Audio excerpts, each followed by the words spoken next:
Termasuk kejelekan lesan, maksiat lesan adalah doa alal khalqi, mendoakan jelek kepada manusia, mengutuk. Kalau doa ala kejelekan, kalau doa li kebaikan. Ud'u li, doakan aku dengan kebaikan. Kalau ud'u alayya, kutuk aku. Baik.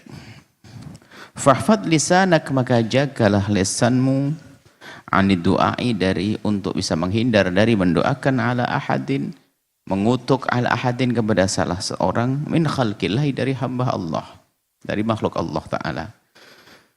Wa in dhalamaka, jika ada orang berbuat zalim kepadamu, fakil amrahu ilallah, kil amrahu ilallah, serahkan urusannya kepada Allah, sudah.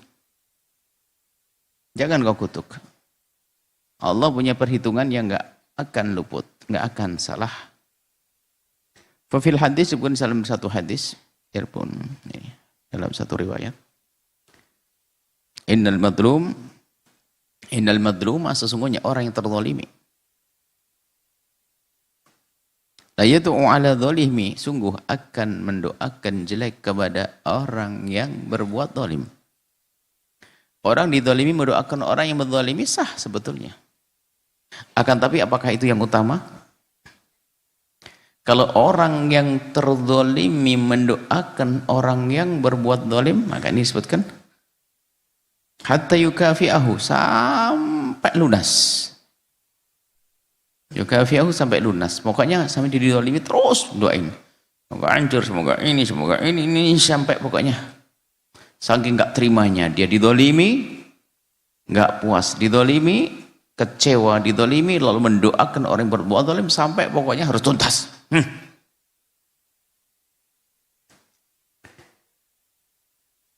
Sampai tuntas, betul. Akhirnya apa? Karena sudah terlalu banyak kita doakan dengan doa jelek, dosa habis juga dosanya dia. Lunas juga, yang semula dia berbuat zalim kepada kita, wah harus mendapatkan hukuman dari Allah, ternyata sudah kita habiskan dengan kutukan kita. Dengan kutukan kita. Mendoakan jelek kita kepada orang tersebut bisa menghabiskan urusan dia. Tsumma yabqa, lalu yang tersisa apa? Lidzalimi, bagi orang yang berbuat zalim, fadlun, bisa jadi keutamaannya. Jadi jeleknya orang yang berbuat zalim itu akan habis dengan apa? Dengan kutukanmu kepada orang tersebut. Maka hati-hati. Jangan gampang ngutuk-ngutuk. Setelah habis dosa kutukannya, setelah habis dosa kezalimannya kepadamu, yang tersisa apa? Ya kebaikannya.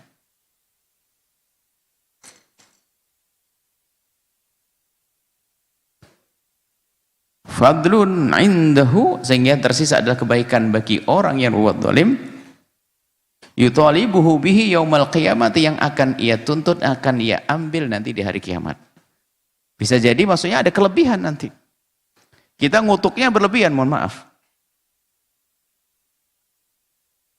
Anggap saja, mungkin dia berbuat zalim kepada kita.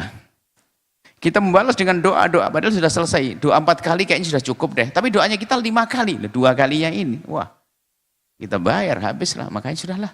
Daripada kita salah hitung begitu, mending kita tidak usah doain jelek deh. Makanya itu yang kita biasakan di majelis kita. Kalau kita baca buku, diamalkan dong. Dan ini adalah kita bacaan lama, kita tidak pernah mengutuk. Karena khawatir sudah lunas dari kemarin. Setelah lunas dari kemarin, wah kena nah bagian kita sisanya. Kutukan yang zaid, yang lebih itu akan jadi keutamaan yang akan ia tuntut nanti. Sudah aku bayar, aku habis, kau tambahin lagi, sini mana buat saya. Kata orang yang berbuat zalim. Wa tawwala ba'dun nas, ada sebagian orang tawwal itu adalah tawwal tawilul lisan, lesannya itu memanjangkan lesannya, mencaci maksudnya. Tawwala ba'dun nas, ada sebagian orang mencaci, tawwala. Lisanahu, memanjangkan lesannya, alal hajjaj. Hajjaj itu seorang penguasa yang jahat, ulama dibunuh banyak. Lalu ada orang yang Masya Allah setiap hari ngutuk hajat, hajat, terkutuk hajat, gitu, hajat, hajat, hajat, hajat, hajat, terus setiap hari hajat, hajat. Qala ba'du salaf, sebagian orang salaf, orang yang hidup pada zaman itu dari orang-orang soleh berkata, Innallaha la yantaqimu lil hajjaj. Sungguh Allah akan membalas lil hajjaj, untuk hajat, yakni membalas, menolong lil hajjat, untuk hajjaj, mimman ta'arrada lahu bilisanihi, akan membalas orang yang ta'arrada bilisanihi, yang kurang ajar dengan lesannya kepada hajjaj. Ini orang salaf yang soleh mengatakan hajat itu jahat. Di saat mendengar orang dikit-dikit ngutuk hajat, ngutuk sajat, ngutuk hajat, ngutuk hajat, ini mengingatkan sepertinya Allah nanti akan menuntut ini semuanya. Kenapa sudah berlebihan atau terlalu banyak? Maka akan menjadi musibah bagi yang mengutuknya. Biarpun sebetulnya hajat layak dikutuk. Layak dikutuk karena dia membunuh para ulama. Akan tapi begitu sebagian salaf soleh mengingatkan, khawatir kita berlebihan, sudah tidak normal lagi. Bukan benci karena Allah lagi, bukan cinta karena Allah lagi, sudah hawa nafsu.